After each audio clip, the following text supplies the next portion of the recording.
You. Okay, everybody, my name is Dr. John McAtamney, and welcome to the Chiropractic Band Brothers Monday night meeting. Our speaker tonight is Dr. Kevin Jackson. He is the better half, or he has a better half called Selena Sigafus. They practice down in Pennsylvania. His wife is the president of the ICA currently, but Kevin himself is one of the biggest hearted, giving people I've ever met. I'm proud to call him a friend. Dr. Kevin Jackson, the floor is yours. Thank you. And I can't thank you enough for having me speak. It's always fun to get together with you guys. It feels like I'm at new beginnings at the moment. But John had asked me to speak about the simple system that we use in our office. And so this week, I've been in practice for 33 years. And I added up the clinical hours that I put in. I've put over 60,000 clinical hours in at this point in time because I work 6 days a week. I'm a workaholic and I love it. You know, the deal is this is I try to make my office as sustainable as possible. So nothing forces me to go in, but I do have a desire to go in. And that's the way I want to live my life. I probably could retire right now, but you know, there's something that keeps me going, and what keeps me going is just the joy of correcting subluxation. And just like everybody on the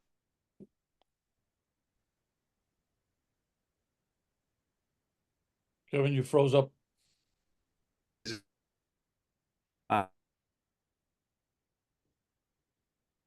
Kevin, you froze. Hey,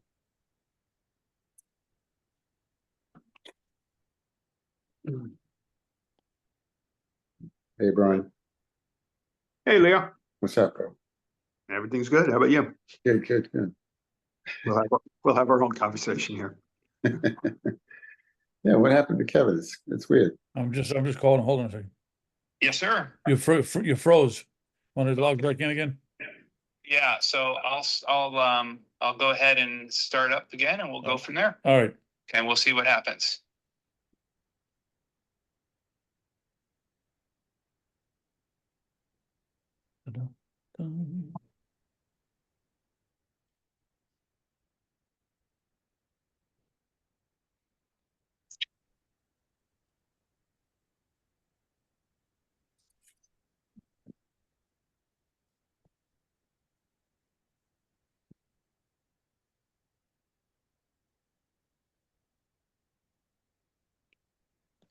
House looks comfortable, Brian.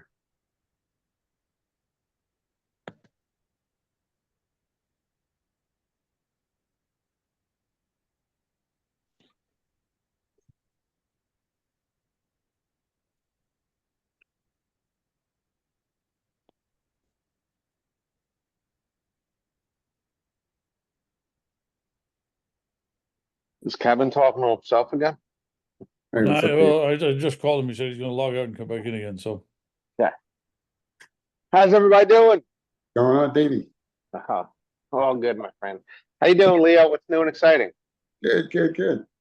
Yeah. Yeah, it was so funny. I was with Stacy's brother on the boardwalk. He goes, I met this chiropractor, Dave. I says, he's the greatest guy. That's fun. That's awesome. Super nice guy.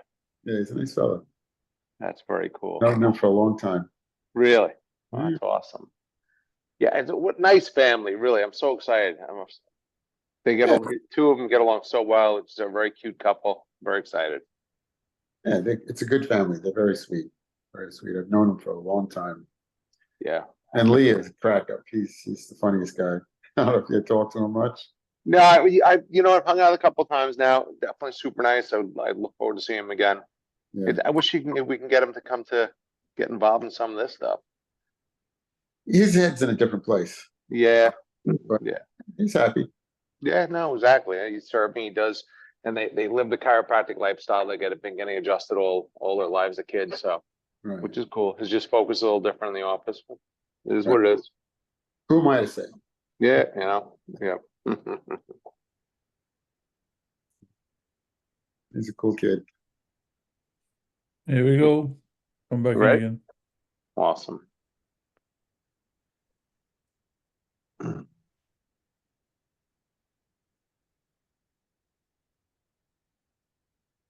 hello.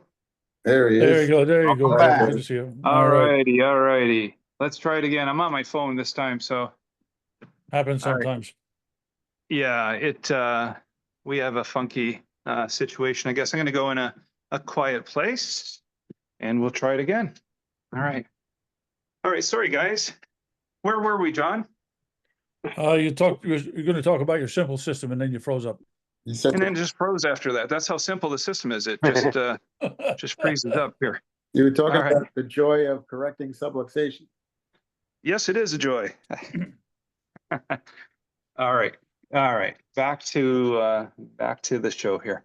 So anyways, you know, I learned a long time ago at the Sigapoo's gatherings to get up in the morning and like everybody else does, you get up and you want to prepare yourself the best you can. And in my case, what we do or what I do is I put some sound reducing headphones on and I really make it my business to get my mind as clear as possible.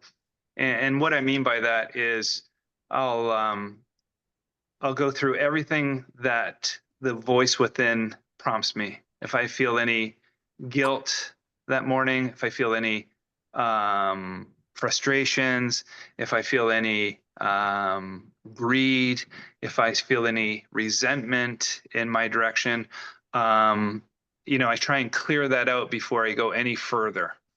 And it's to me, that's a very, very important thing is that I present myself to people in a way that, as Dick Santos used to say, that I'm a clean, hollow bone.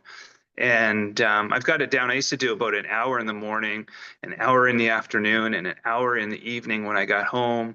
I'd go sit in the woods and just be full of gratitude.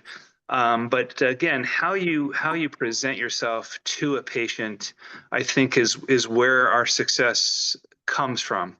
If I'm on Facebook before I get to the office, if I'm on Facebook while I'm at the office, for me personally, it interrupts the flow that I have. I try and approach things from bump down, inside out to my best of my ability. I authentically try and go in and make an earnest attempt to be as present as possible with people. And I actually have if you heard me speak before, I have a methodology where when I meet someone, I'll shake everybody's hands. I have about 2 minutes with each patient.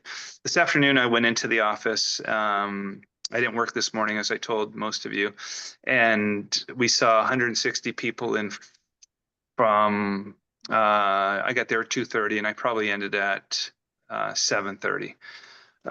So it was a really great day, 160 people. And the idea though is you know, we don't take any appointments at all. So there's no appointments. There's no scheduling at all in our office.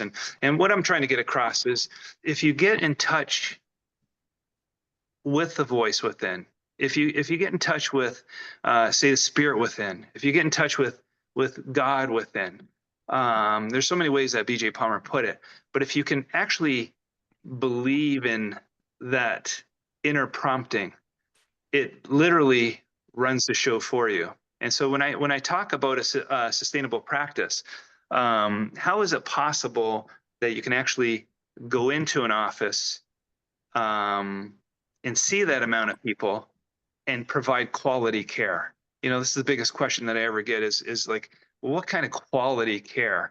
So in my opinion, you either have to be doing really shoddy work at seeing people that quickly, or you'd have to be doing some really, really fantastic work, right? I mean, that's just how I believe about the whole thing. So part of our whole system is I don't, we don't take any scheduling, like I said before. We don't do any marketing whatsoever. We don't do any marketing. Besides what we're going to say here is the orientation. So part of the simple system is that everybody, no questions, has to endure 15 minutes of what chiropractic is with Dr. Selena, right? And then they have to endure on each visit my rendition of what chiropractic is. And what I mean by that is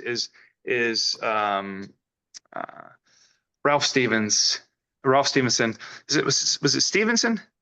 Yeah, Stevenson's textbook. Yeah.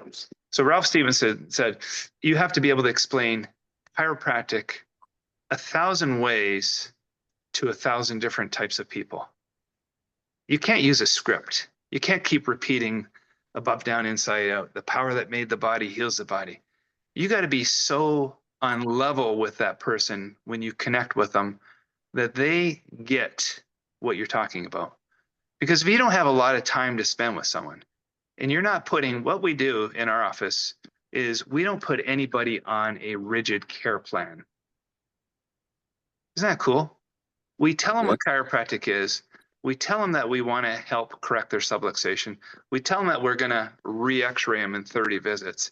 But there's no rigid care plan. I don't say you have to be there 3 times a week or 2 times a week or 1 time a week. And there's been a lot of questions raised about that whole methodology. It says, well, how consistent are your results going to be? Well, I'll tell you what, not everybody needs 3 times a week. Not everybody needs 2 times a week. Not everybody needs 1 time a week. Last time I checked, they need their subluxation corrected, right? Now, there's all kinds of definitions of subluxation correction. But suffice it to say that the way we do things is we let the patient decide how they're going to get there. We'll say up front that 3 times a week works really well. If you come in and get checked, you're going to get adjusted as needed. If you get here 2 times a week, that's not bad. Even if you got here 1 time a week. But it's when you start coming every now and then that you're probably not going to get the results that we're looking for. But I said, if you're at all serious about getting healthy, you're going to be here. And I'm never going to call you if you miss. And so here's what's very important. We don't make any phone calls for missed patients. So if someone misses, I am not calling them, right? Because I have an agreement with that person right up front. On day 1, when a person comes in, they fill out their information, then they go back and they get an X-ray, they get the HRV test, and then my CA who does all that, she brings everything to my workstation. And one of the first things I do, I'll mark the X-rays in front of the patient. I'll say, this is what's known as a subluxation. This is where your problem is at. And I said, one thing that we're going to do is we're going to go over all this in detail on your next visit. And so on day 2, they get adjusted on day 1. But on day 2, we'll go over the orientation with them. But one of the things I say right off the bat, I'll say, here's my card. You can text me or call me anytime for any reason. But I'm never going to call you if you miss, because you're an adult, you're going to get here. And if you really understand what it is that we're saying, you'll be here. And if you really want to get well under chiropractic care, you'll be here. And it's the greatest thing going, because number 1 is I can take off whenever I want to, because I don't have appointments for people. So say I'm only here Monday, Tuesday, Wednesday, Thursday this week, just like this past weekend. I'm going to be closed Thursday, Friday, Saturday, and Monday. And it's really helpful. And what I'm trying to mention is that sustainability is a big thing. Trying to control people is not sustainable for me personally. And I don't expect everybody in all the listeners to say, hey, yeah, that's great. That's the way I want to be. I'm just sharing with what it is to me to be sustainable. I'm 63 years old. I'll be 63 at the end of this week. I still see around 900 visits a week, sometimes 1,000, sometimes 850. But my point being is we're serving something far greater than ourselves. I'm not serving my pocketbook. I'm not trying to pump up the numbers of people that come in. I'm not trying to control anybody. I want the philosophy of chiropractic to control this person. I want to make sure that the person knows what it is to live by the above, down, inside out principle. I'm not trying to say that your health comes from your brain through your spinal cord and there's a bone out of place putting pressure on the nerve. What I really want to say is that health is already inside you.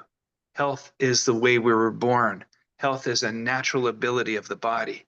If we work with the spine and the nervous system, your body will be able to express that better.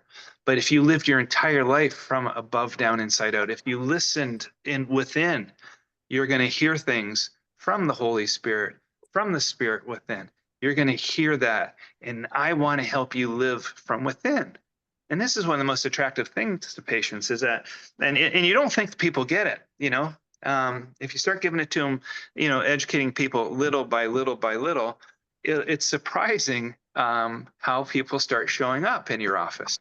So it's not about fixing anything. You know, like Reggie Gold said, my job's, I'm not a mechanic. I'm not here to fix you. Now, some of the techniques I use might look at x-rays. I might try to change the biomechanics of the spine so that the nervous system expresses itself better. I want to be clinically excellent in anything that I do. But from a philosophical standpoint, that's what runs the office, is the philosophy that you're free. You're free. You don't have to be, you're free from using medicine. You can be free in any way. Like if you get connected to the source within, if you get connected to all that's available through innate intelligence, you can be a better athlete, you can be a better student, you can be a better husband, a better wife, because everything comes from within. That's the way God designed us. It comes from above down, inside out. And that's worthy to be taught to people on every single solitary visit. But you have to be clear in your mind to teach that kind of stuff. Okay? You have to be clear that when you shake someone's hand, that they know what your intention is. A lady can smell your intentions. A man who's a salesman, he can smell your intentions if you're trying to sell him something. But if you're there simply to serve someone, you're simply going to adjust them. You know, as I'm shaking someone's hand, I'm trying to make a connection with them and feel their innate intelligence. As they're laying down onto the table, I'm already starting to visualize how the bones are going to move and it's going to release the nervous system. That's a great mindset to have. That's our philosophy in place. Does that help you in a clinical format? Absolutely. If I come in and I'm completely dialed in the way I like to be dialed in, it's going to show up in the results that these patients get. They're going to come in, you're going to see some really wonderful things. I remember Sigafus used to say, he'd say, and I was a student or a young doctor, and I'd be listening to him. He'd say, I used to see blind eyes clear up and deaf ears. And I'd be thinking to myself, okay, yeah, I bet you did. You know, in the back of my mind, I'm thinking, okay, because you don't know what you don't know at that point. But when you start getting dialed in, you start to deliver quality care. If you can deliver a quality upper cervical adjustment, you can see these changes. And that's why you don't have to market anymore. And for some reason, today, let's say today, for example, 160 people came in those 4 hours in a uniform way. How does that work? How does that even work? And no one left and no one complained and people were grateful and it was all cash. Are you with me? Is that when you're dialed in, people come from above down, inside out. They come in to be with you and to experience you. We had a patient say the other day, you know, this is a great office, but I wouldn't call it an office. I would call it a destination here in York. It's a destination because you're changing your community. You know, when you lay your hands on someone who's sacred, and you already have sacred thoughts in your mind, and your mind is clear, and you're, like I said, you don't have your guilts and your pleasures and your greeds, and you've been relieved of all that stuff. And when you present yourself to someone as a clear hollow bone, as Dick Soundtown would say, they can feel it. I used to have this guy named Ted who would always come in and say, geez, I can't believe it, man. You spend way more time with me than my other patient. My other patient used to spend 15 minutes with me and he'd do the same thing every time. And I thought to myself, oh my gosh, Ted, I see you like for 2 minutes and I do the same thing every time. You know, basically I run through my routine. I try and be as scientific as possible. I have a technique that I do and I try and duplicate it every time. But his interpretation is, and you've heard this before from speakers, his interpretation of the whole exchange was that, wow, you really put a lot into this, because he felt something different. He felt that something special. Okay, something special can be that the torque that you might add to Atlas when you make the adjustment, or it can be that you're so connected with what's in you that people recognize something in you. So with no appointments and no missed patient phone calls and no rigid care plans, we still end up seeing the average patient for a PVA of around 70. You know, it's not like we have lost control of anything. And to be sustainable, when you're just there and you're open to see people, like today it was things were running a little I'd say a little overtime. It was 7 o'clock 7 o'clock and it was 7:10. And someone said, geez, are you still working? I said, you know, I'm going to be here until the last person comes in. You know, I'm just here to serve. And the thing is, I really believe that. And I know the patient wasn't just a meme that I ripped off for the patient to kind of give them some ear candy. I meant it authentically from the bottom of my heart that I'm here and I'll be done when I'm done. I'm willing to be here. I'm willing to be here 6 days a week. I'm willing to do what it takes to see people, to make an impact on my community. When I said before that we've seen, I think my new patient number is up to somewhere around 25,000 or so. And, we've processed over 1.4 million adjustments in the office. And I think that I've made a nice impact on our community. And I hope to go for many more years. I'd like to be 80 and still working at some capacity. It's just that's what I like to do. When I was, of course, we were in Scottsdale this past weekend, and the thought always comes up, let's buy a house out here. Let's, Jeff knows this talk all the time. Let's get together and practice. And I wouldn't mind doing that, by the way. But the bottom line is, I don't think I ever want to retire because I enjoy it so much. And it's not strenuous to see a lot of people. I think, and again, I'm not saying that anybody needs to see X amount of people. That's not what I'm saying. But what I'd like to say is, it would be nice to realize what your limitations or what your abilities might be. Like how much of an impact could you make on your community, and why might you want to make that impact? You might want to search your soul sometimes and say, well, is it I'm going in there so I can fund my lifestyle, or is it that I'm going in there to kind of control people and control my volume and control my income, or is it that I'm just a free spirit that if someone comes into my presence, I can apply a very reliable, highly clinically effective technique that makes a difference for this person on so many levels. Why would it be that people keep showing up in your office? I ask myself that all the time. I'll look outside and I'll see, we have a waiting room that has 40 chairs in it. And sometimes all 40 chairs, like tonight, were filled up. And I think to myself, I wonder what these people are actually doing here. And then I'll apologize. I'll say, hey, sorry for the wait. You had to wait a little bit tonight.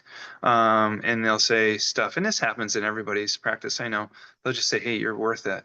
You're worth it. I'm sorry I went out of town. I was gone for 3 or 4 days. No problems. Everybody needs a rest. You work hard.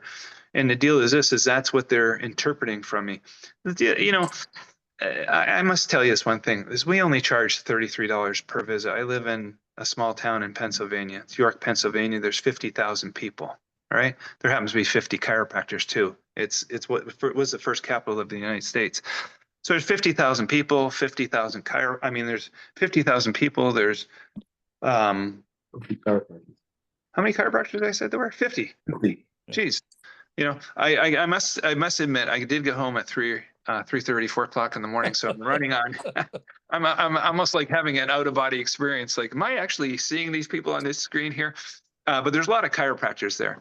And so the point is, my fee is $33, but I never look at a patient as a unit of income. Like, I don't say, hey, I need to charge that person what I'm worth. I would never go in that direction and say, I'm worth this much, so you need to pay this much. How I look at things is this. I never look at it, and I try never look at it in a self-gratifying way to me. What is a reasonable fee that I can pay my people who work for me? Because I have 2 CAs that have been with me ever since the day I started. One's name is Anne Marie, the other's name is Angie, and they've been with us since day one. And the deal is this, is that you have to pay your CA a fair amount of money if you expect them to be with you, if you expect them to do what you need them to do. And so what it is that $33 per visit isn't a lot of money, but when you see a lot of people, it becomes a lot of money. So in my case, what I do is I want people to have easy access to chiropractic care. 67% of Americans live from paycheck to paycheck. And mind you, like $33 in York, PA is probably like more like $55 in New York City, to put it into a reference.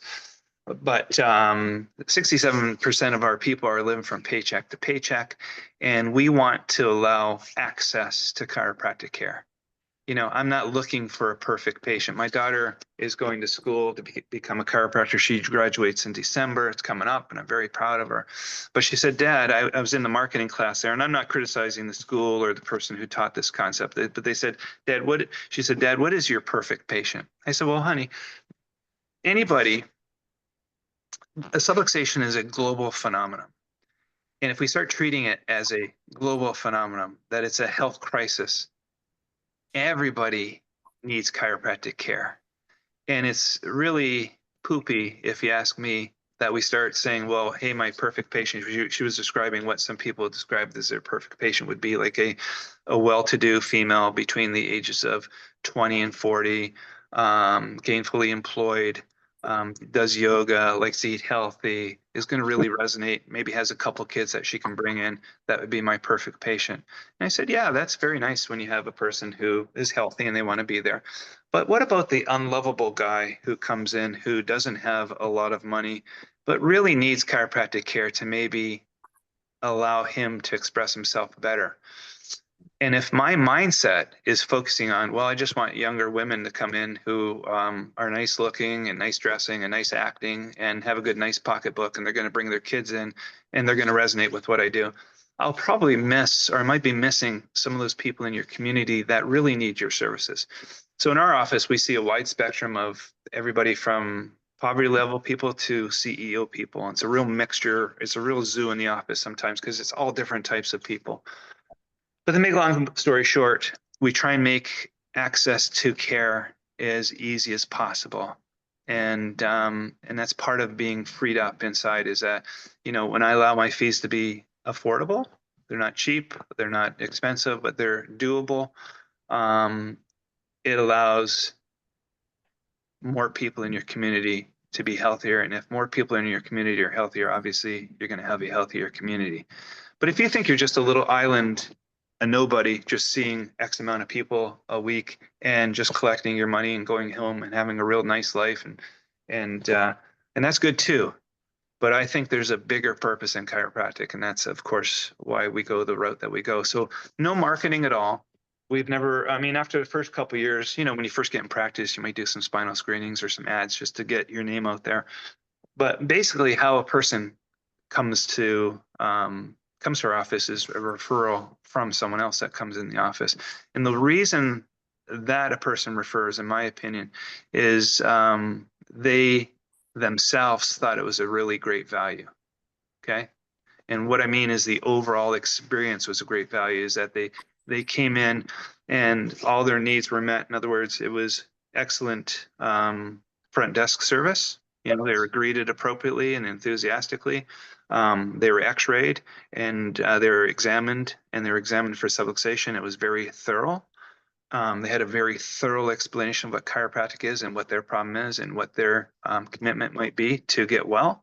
And then on every occasion, that same level of service was applied to them, and that they actually seen the results that the philosophy says it was possible. So if you do a technique that is congruent with the philosophy, that's why I like upper cervical so much, is that if you make an adjustment and they're actually seeing their body or feeling their body get well and things are changing in their life, that'll become very valuable to them, and they're more apt to say, hey, you know, my neighbor, or hey, other family member, or hey, coworker.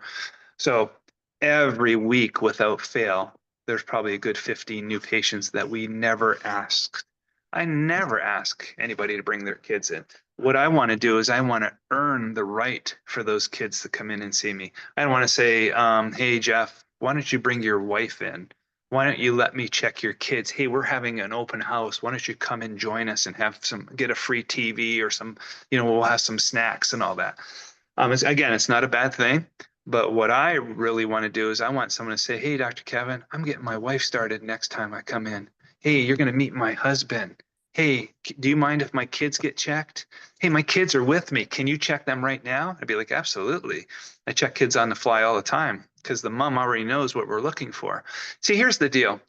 If you educate a patient properly, if they know that they're going to come in for a regular visit, they're going to come in, they're going to sign in, they're going to wait for a few minutes.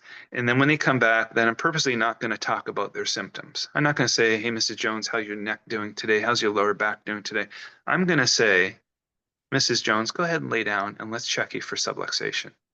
Okay, but you have to qualify things. They would have to know what a subluxation is and beforehand, or else it would make no sense to them.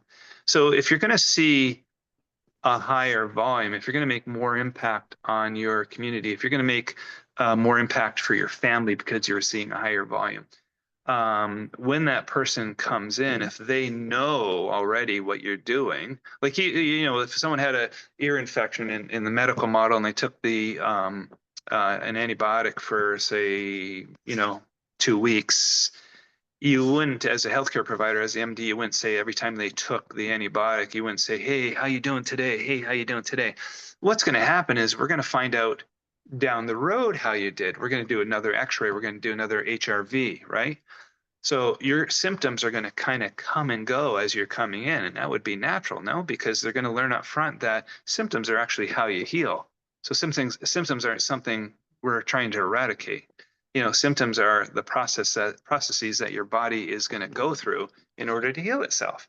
So if people are void of these concepts, they're not going to be really good patients, or they're going to be pain patients, or they're going to be coming in when they feel tight patients, But if you're going to start to show up on a regular continuum and you chose to do that, that's a whole horse of a different color. So there's lots of setup work.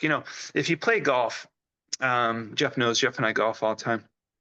If you go to use the driver, if you are free of distractions, right? Your mind is clear, you have no pressure on you. If you set up that driver in a way that when you come through with your swing, that's going to make a nice square contact with the ball, you're going to get a really nice result, right? So if you do all the setup work beforehand, you're going to see people are able to come in and get adjusted in a 2-minute span and actually get great benefits from that.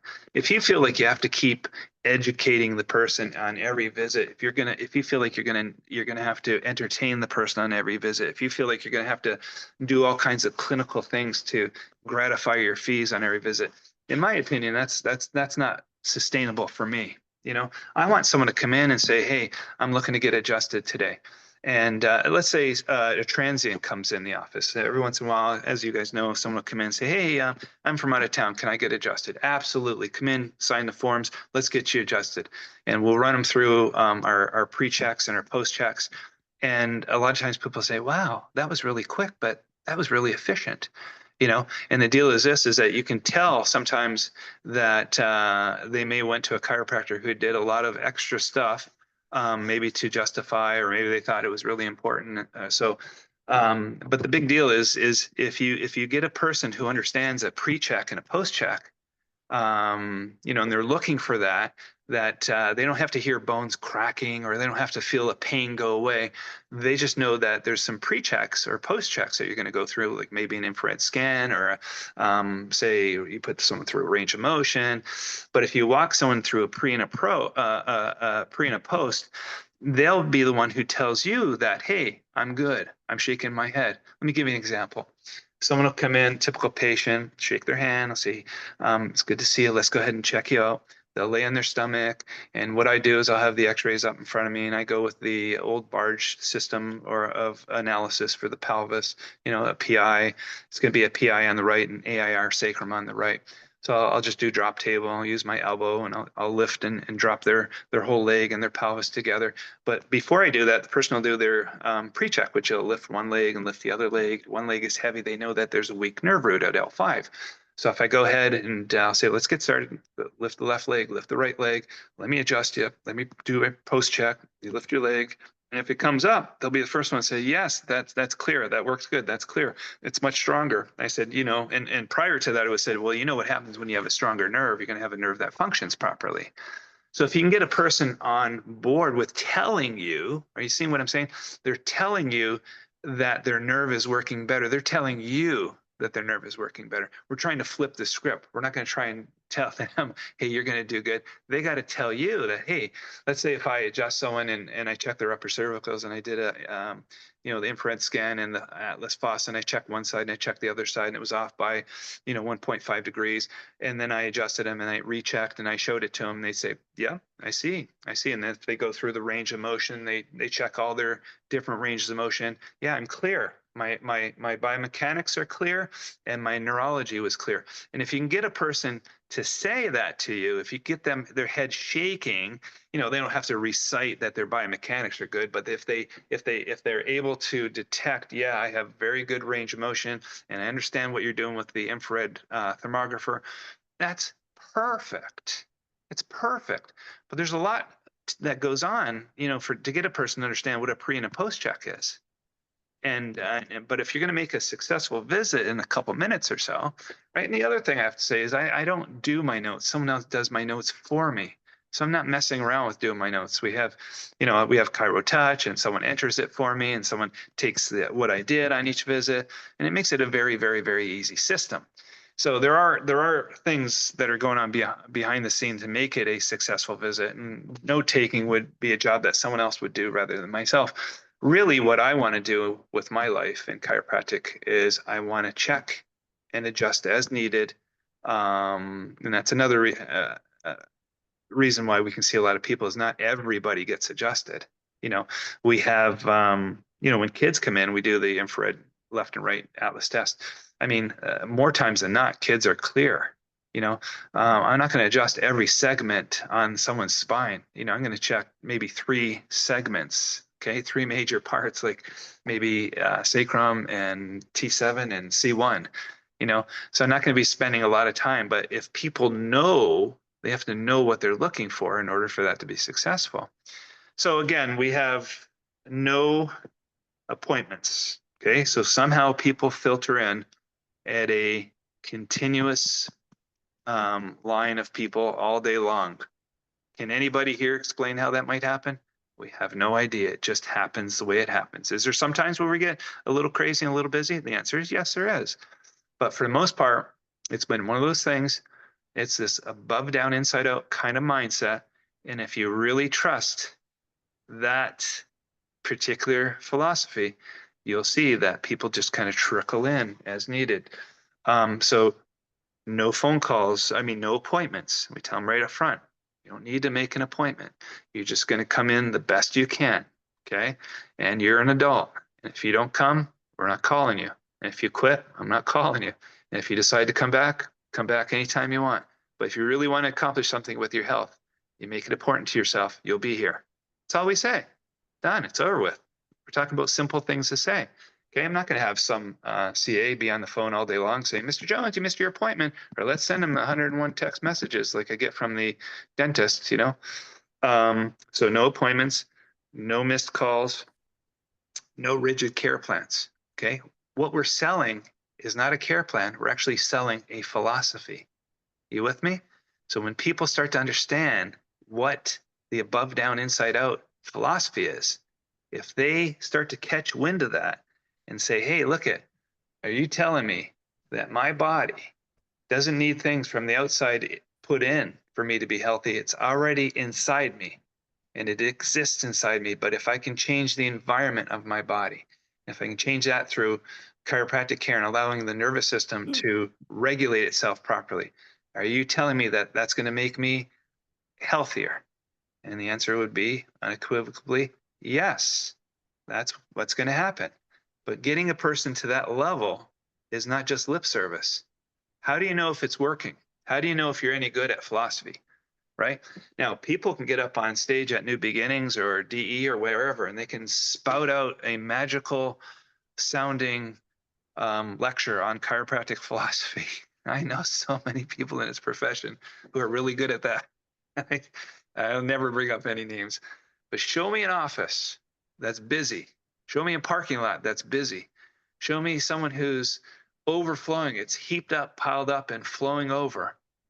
That's the guy that I want to emulate. That's the guy.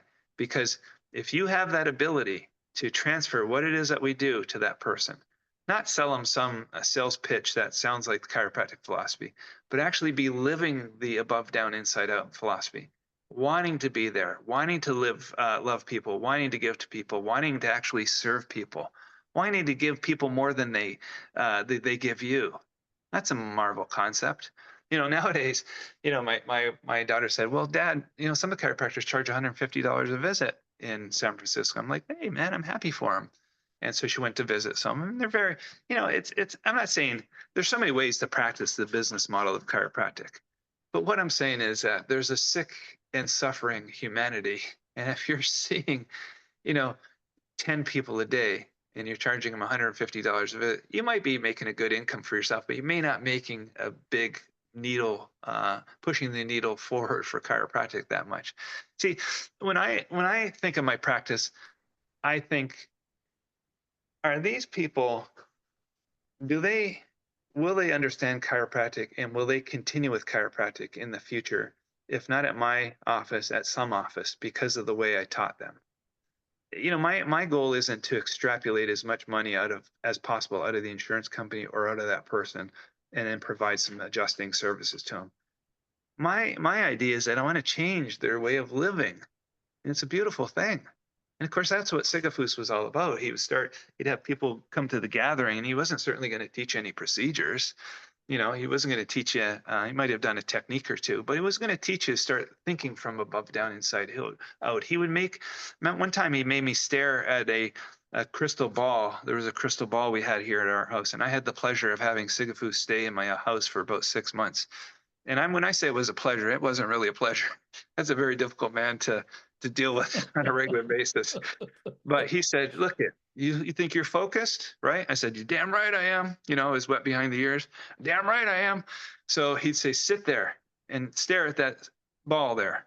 Stare at that crystal ball. I'm like, okay. And he says, I'll be right back. Right? You know how he is. So I'm in my living room. We had this crystal ball, and I'm staring at it. And he says, no, don't you take your eyes off that ball now. Right? I said, okay. So I'm staring at it and staring at it. And 45 minutes or something like that, half hour, 45 minutes went by. He says, he's still staring at it. Yep, still staring at it. And so what he was trying to teach me was the power of focus. When you get into an exchange with the patient, you got to focus, for crying out loud.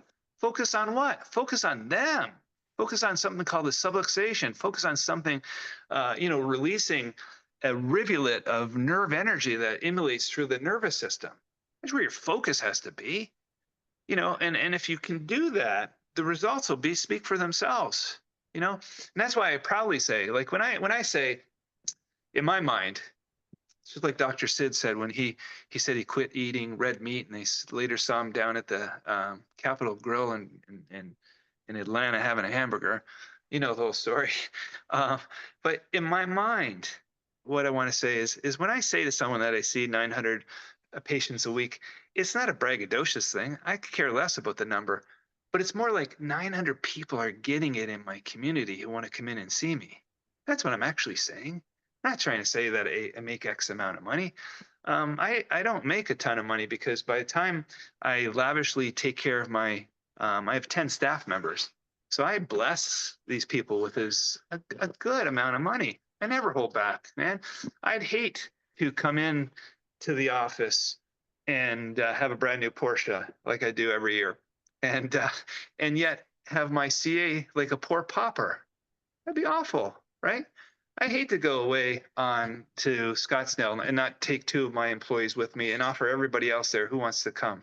You know what I'm saying? I would hate to see that my employees weren't driving brand new cars as well. Because if God is blessing me, I have to bless the people who are working for me.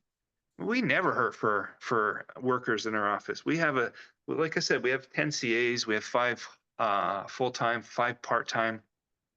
We let them make there's another thing with the above, down, inside out way of doing things. We never have any staff meetings whatsoever. Not one staff meeting will I have, because everybody knows what their job is. Okay, day one, you find out what your job is. Well, when a new patient comes in, we do something called experiential training. So people will come in, they just kind of follow and watch. And if they're, if they're going to be working at this station or that station, they just work with that person until they get the hang of it. We never blame them for anything wrong that they did, because there should be another staff member there to help them. Another good rule of thumb, I think, is you should always have one extra staff member. Okay.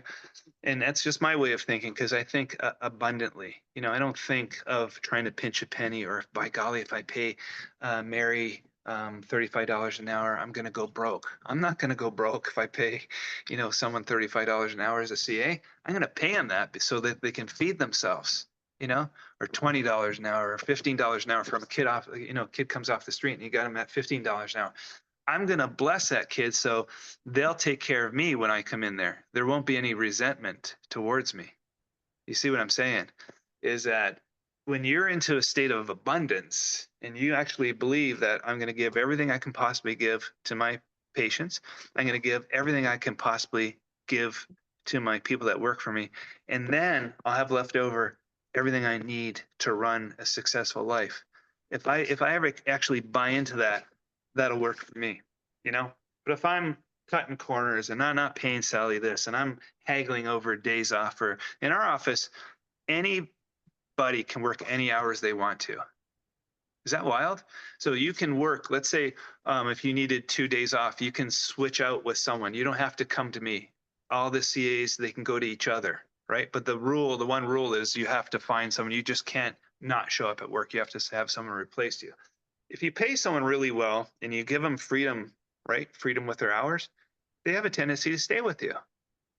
It's just the way it is. I hate losing people. I have never lost my very first 2 people. I mean, people come and they go. Like, we have a lot of college people that work with us, and they turn over a lot because they're just there for the moment, and I'm grateful for that. But again, not having any staff meetings is a really, really freeing thing. Because I get there, as soon as I get there, I start adjusting. And as soon as I'm done adjusting, I'm gone. I don't have to have a staff meeting. It's all taken care of what needs to be taken care of. It's really a cool way to live. Okay. But it all starts from being clear yourself. You got to work on being clear. All right. You got to get rid of, while you're in the office, at least, you got to be to the point where you're a clean, hollow vessel. When Dick Santos said that to me, it was one of the most resonating things I've ever heard of in my life. I got to get myself to a point where I'm worthy to serve people.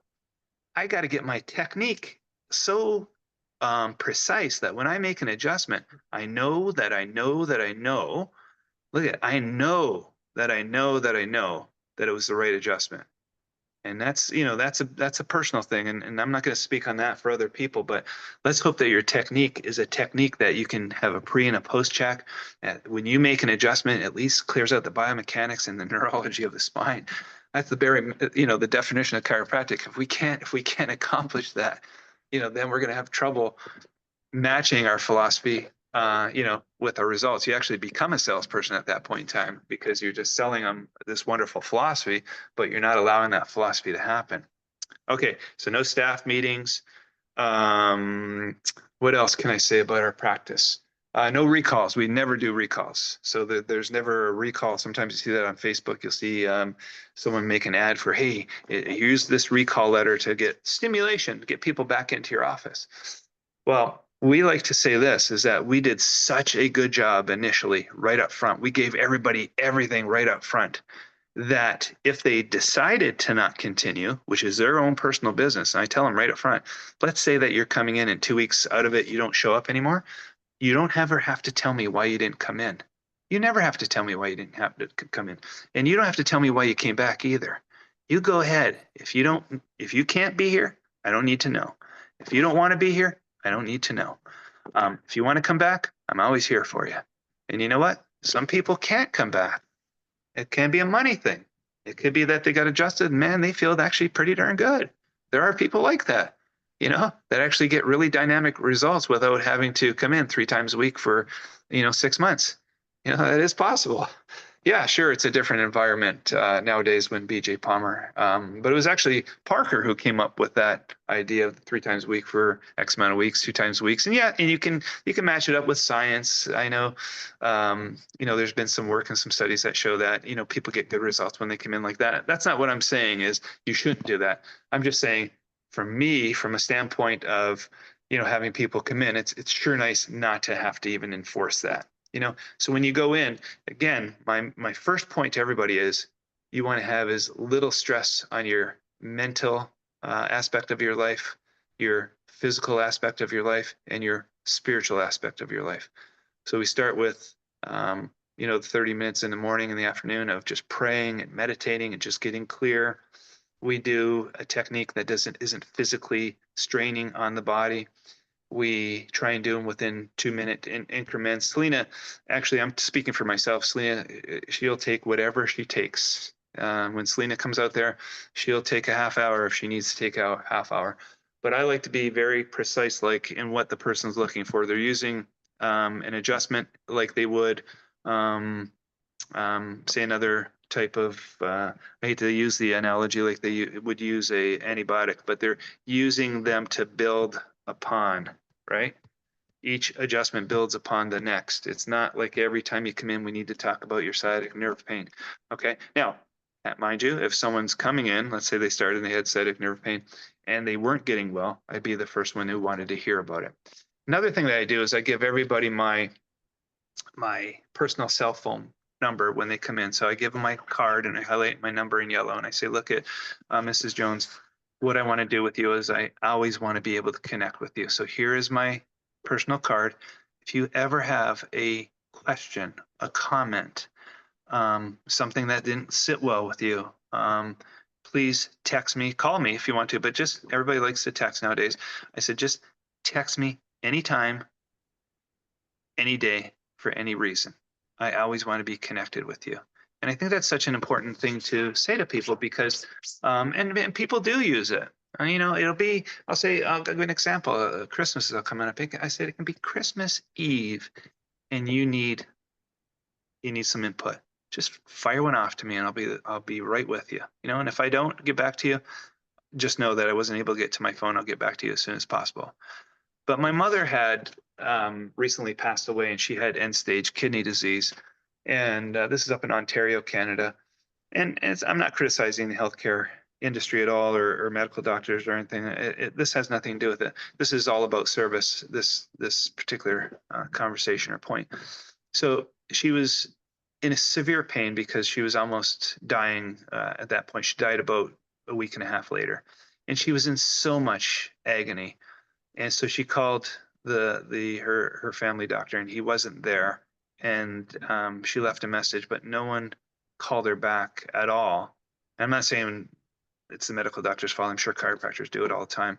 But I was just so happy that I would never leave. And she ended up being a long weekend. It was like a Friday through Monday long weekend. And she suffered very bad. And she was not ambulatory and she really couldn't do anything but suffer for 4 days in a row. And I thought to myself, I never want to get like that. I never want to get that busy where I didn't call someone. I'm there to serve people. I'm there to give. I'm not there to get. There's a big difference, eh? And if you check yourself, and any one of us, and I have to do it all the time, if you check yourself about what is it that I'm actually going into the office for? Am I going into the office to give, or am I going into the office to get? And if I ever get to the point where I'm trying to get from people, I'm trying to get new patients, I'm trying to get them to sign up on a care plan, I'm trying to get paid, I don't want to do it anymore. If I can go in there and want to give out of my abundance, if I want to give you an adjustment, if I want to give you advice on how to do things, but I want to give so much. I want to put the give into the give, love, serve, and do. I want to be so open and transparent to people and loving to people in a kind way that when they leave, they know that someone truly loves them in a professional way. I want to serve them in such a way that if they are not responding to care, I say, don't dare quit care. Let me be the person who takes the burden on for you. Let's say someone came in with a herniated disc and the adjustments aren't doing anything. Let me call and make the appointment for the MRI. Let me schedule it for you, okay? Let me go over the results of that MRI with you. Let me serve you. Let me do for you at all costs. I'll tell people all the time that you are my employer. I work for you. You hired me. Here's the contract. You're coming into my office. You're going to decide you're going to pay me for my services. At any moment, you can fire me. Let me help you. Communicate with me. Know that I care about you. You know, when you see 1,000 visits a week, 900 visits a week, when you never have to worry about where your next new patient is coming from, you don't have to control people about whether they made an appointment, whether they didn't show up. Whether you have to have Mary go in the back and say, hey, Mary, get some files out who haven't been in lately, send them something out, do something, right? If you want to get to the point where you don't have to do that stuff anymore and your office becomes very sustainable, you know, that's when you give yourself totally over to the concept of the above down, inside out. Thank you. Everybody unmute yourself, please. Kevin, you gave us a lot to think about. As I said, when I put this out there, the simplicity on the far side of complexity.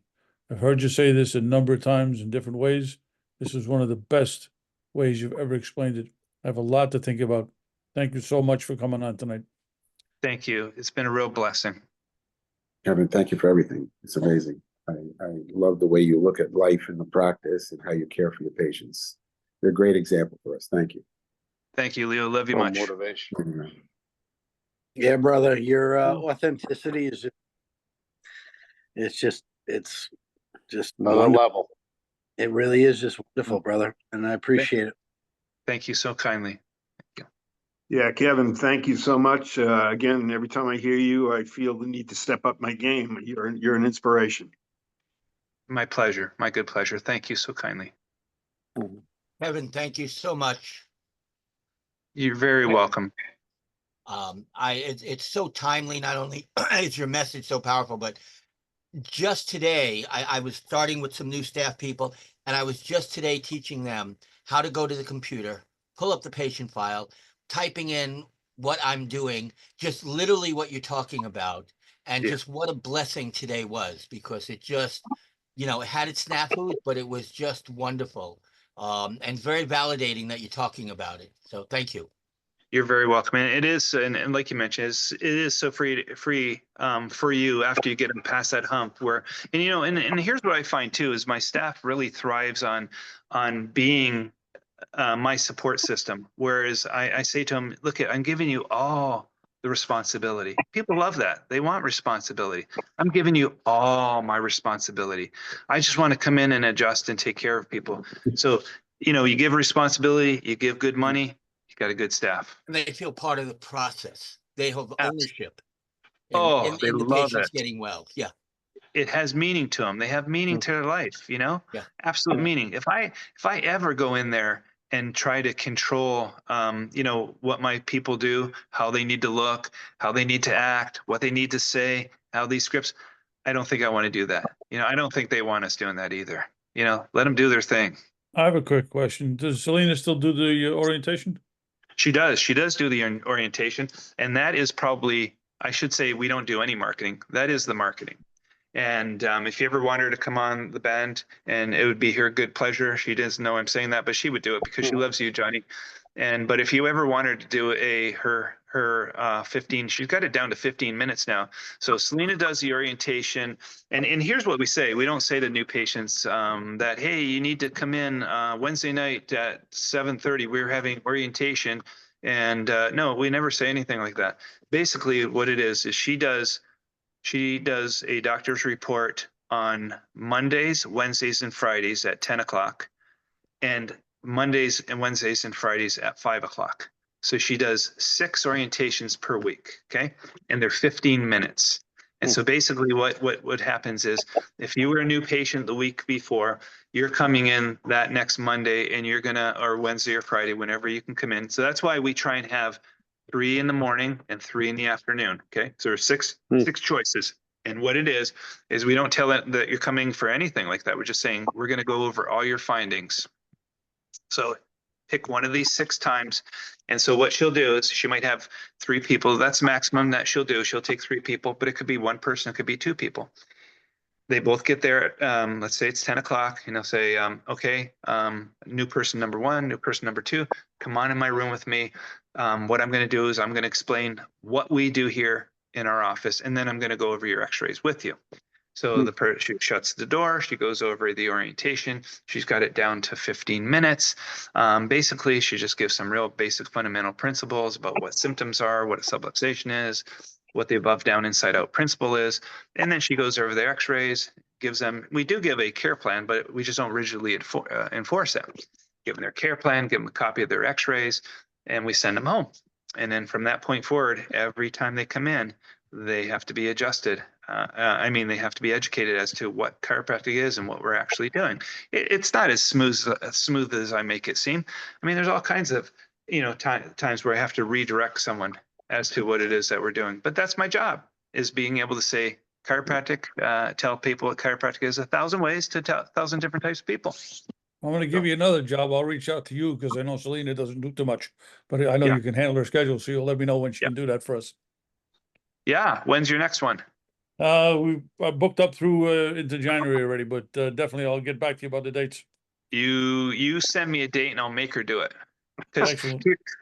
here's the deal. We're available every Monday because we're always, we never miss Monday evening. So any Monday you want her to do it, you go ahead and she'll do it. I'll just tell her she has to do it. I'll put my foot down and show her who the boss is. That's gonna fly. Does anybody else have any other questions you want to ask? Kevin, this is a recorded line. You're in trouble, brother. Oh boy. Darn it. I knew I was going to go on YouTube, but geez, she might check it out. All right. Well, hey, look, I really love you guys and I appreciate you. Yep. Thank you very much for coming on. We'll see everybody in Thank 2 you. weeks. Yes, sir, Kevin, brother. have a great night, man. Say hello to Thank Selena. you. Take it Thanks easy. for it all. Good night, everyone. You're awesome, brother. Night. Thank you. Thank Good night. you. Thank Thank you you. so Appreciate it. much. Thank you. Bye-bye. Bye-bye.